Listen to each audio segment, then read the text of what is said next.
அழுக்கு உழைப்பாடு சின்னம். அழுக்கு இன்மை என்பது மேல்தட்டு வர்க்க அமைப்பு. இப்ப நான்லாம் அழுக்கு சட்டை போட்டிருந்தா என்ன நினைப்பீங்கன்னா, ஒரு பேராசிரியர் இருந்த கொண்டு இப்படிலாம் இருக்கானேன்னு நினைப்பீங்க. அதே நேரம் ஒரு பஸ் கண்டக்டர் கோர்ட்டு சூட்டு போட்டு டை கட்டி பண்ணாக்கு வேற மாதிரி பேசுவாங்க. சோ அங்க அந்த பின்னணி என்பது வேற மாதிரி இருக்கிறது. அது மாதிரி நிறைய நீங்க பாத்தீங்கன்னா திருவள்ளுவருடைய கருத்தையே மறுக்கின்ற பல கருத்துக்கள் எல்லாம் இருக்கின்றன. எனவே இந்த பின்னணி என்னன்னா முழுக்க முழுக்க வடமொழி சார்பாளர்கள். எனவே வடமொழி சார்பாளர்கள் தமிழ் இலக்கணத்தை வடமொழி மரபுப்படி கொண்டு சென்று பின்னால கூட நமக்கு பாடமாக நன்னூல் தான் இருக்குது, தொல்காப்பியம் இல்லை. காரணம் இந்த சார்புகள். எனவே இதை எடுத்துக்காட்ட வேண்டும் என்பதற்காகத்தான் இந்த கட்டை நான் எழுதியிருக்கிறேன்.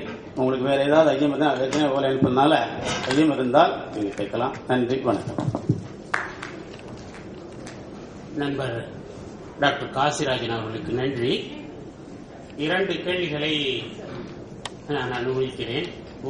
யாராவது 2 கேள்விகளை கேட்கலாம், ஒருவரோ இருவரோ. சொல்லுங்க. சொல் என்பது பற்றி தொல்காப்பியர் கூறக்கூடிய சொல் பெயர் சொல் வினைச்சொல் என்று சொன்னால் அவர் ஏன் அப்புறம் இடைச்சொல் உரிச்சொல் என்று சொல் என்ற சொல்லாட்சியை அவர் கையாண்டிருக்க வேண்டும்? அதற்கு ஏதாவது காரணம்? அவர் எழுத்து என்பது எத்தனைன்னு சொல்றார் இல்லையா? எழுத்து 30ங்கிறார். எழுத்தனப்படுவ அகர முதல் நகர இருவாய் 30 என்ப. அது முப்பகுதி இல்லை. இப்ப நம்ம எல்லாம் என்ன தப்பா பண்ணிட்டு இருக்கோம். நேற்றே கூட டாக்டர் பத்மநாபனுடைய நான் அந்த கேட்க நினைச்சிருந்தேன். இப்ப தமிழ் நெடுங்கணக்குல கங்க ச டான தான பாம ரான தானே சொல்லணும். ஏன் ரானாவை கடைசியில போட்டாங்க இல்லையா? ஒரு வல்லெழுத்து மெல்லெழுத்தாக இருக்குமானால் ரான வந்துவிட்ட பிறகுதான் ஏறல வழ இருக்கணும். மாறி இருப்பதற்கான காரணம் என்ன அப்படின்னா தமிழ்ல நிறைய காரணம் உண்டு. அதே மாதிரி உலகத்தமிழ் மாநாட்டு இந்த ஆய்வு அரங்கிலே என்னை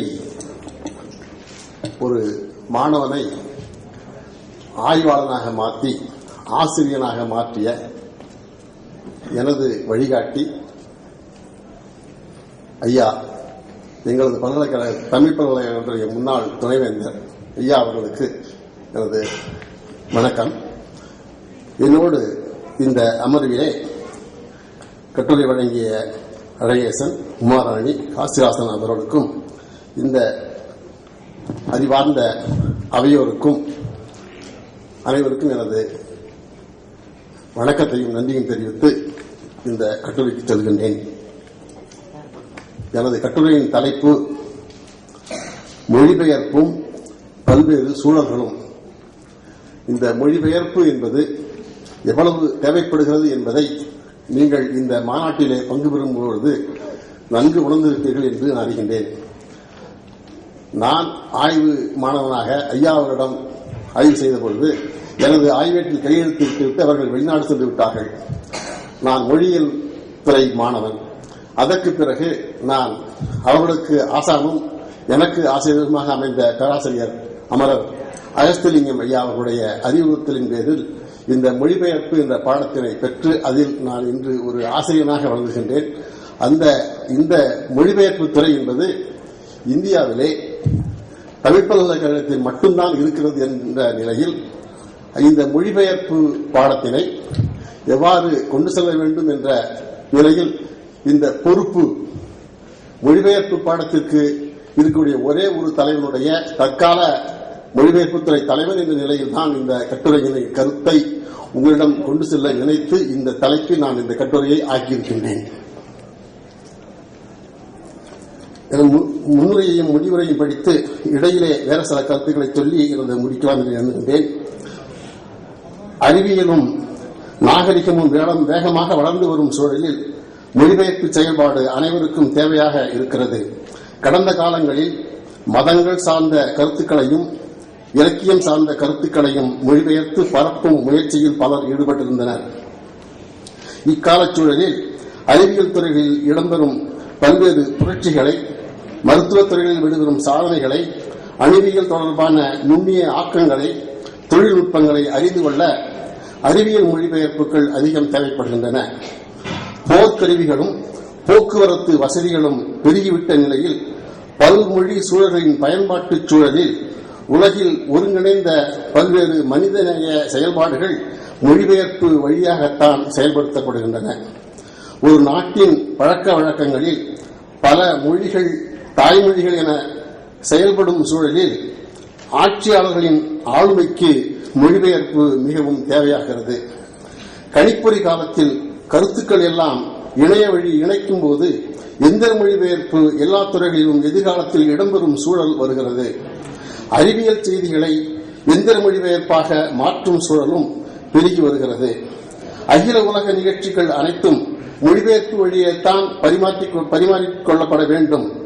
பல்வேறு மதங்கள், பல்வேறு மனித குழுக்கள், பல்வேறு பண்பாடுகள், பல்வேறு மொழிகள் என வேறுபாடுகளை விலக்கிவிட்டு மாந்தர் இனத்தை ஒருங்கிணைக்கும் ஒரு வழிவகை மொழிபெயர்ப்பு செயல்பாடுதான்.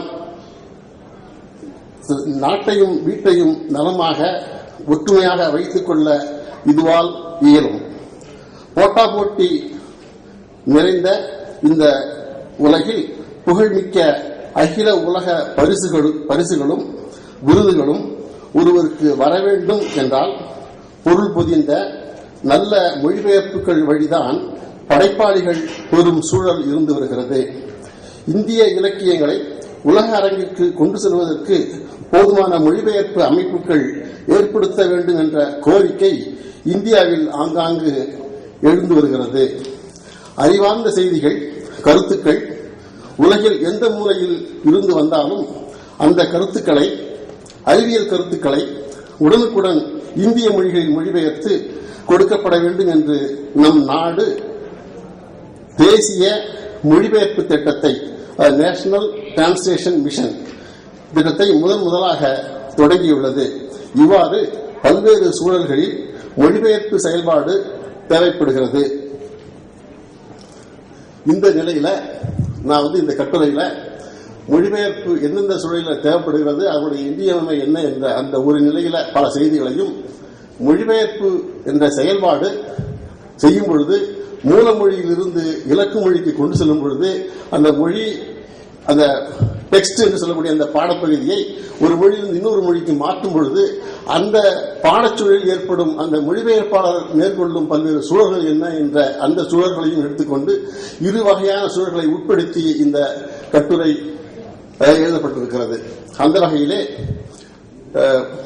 இலக்கிய மொழிபெயர்ப்பு என்று சொன்னால், நீங்கள் ஜெயகாந்தன் அவர்கள் எழுதிய யாருக்காக அழுதான் என்ற ஒரு கதையை படித்திருப்பீர்கள். அந்த கதையை தமிழில் படிக்கும் பொழுதும் அதே கதையை ஹக்கீம் என்ற ஒரு மொழிபெயர்ப்பாளர் ஜோசப் வெப்ட் என்ற ஒரு தலைப்பில் அந்த நாவலை அப்படியே மொழிபெயர்த்து அதுவும் வெளிவந்திருக்கிறது. இந்த இரண்டு மூல நூலையும் மொழிபெயர்ப்பு நூலையும் எடுத்து நீங்கள் ஒப்பிட்டு பார்த்தீர்களானால் மூல நூலுடைய வடிவத்தில் பாதிதான் இந்த ஜோசப் வெப்ட் என்ற நூல் இருக்கும். அதற்கு என்ன காரணம் என்று சொன்னால், அந்த யாருக்காக அதுதான் என்ற அந்த கதையிலே அந்த ஜெயகாந்தன் அவர்கள் அந்த கொண்டு செல்லக்கூடிய அவருடைய மொழி நடை என்பது அந்த ஹக்கீம் மொழிபெயர்ப்பாளரால் அவ்வாறே அப்படி கொண்டு செல்ல முடியவில்லை. அதற்கு காரணம் என்ன என்றால், நம்ம அந்த எந்த சூழலில் கதை மாந்தர்கள் எடுத்து கொண்டு செல்கிறார்களோ அந்த கதை மாந்தர்கள் செய்யக்கூடிய அந்த வர்ணனை செயல்பாடுகள் அந்த இந்திய சூழலில் அந்த இயற்கை வளங்களை ஒட்டி இந்த சாலையை சொல்லுகின்றார், இந்த சாலையுடைய வளம் எவ்வாறு இருக்கிறது, அந்த பக்கத்தில் நிலத்தின் வளம் எவ்வாறு இருக்கிறது என்று நம்ம சங்க இலக்கியத்தில் கருப்பொருள்கள் சொல்வது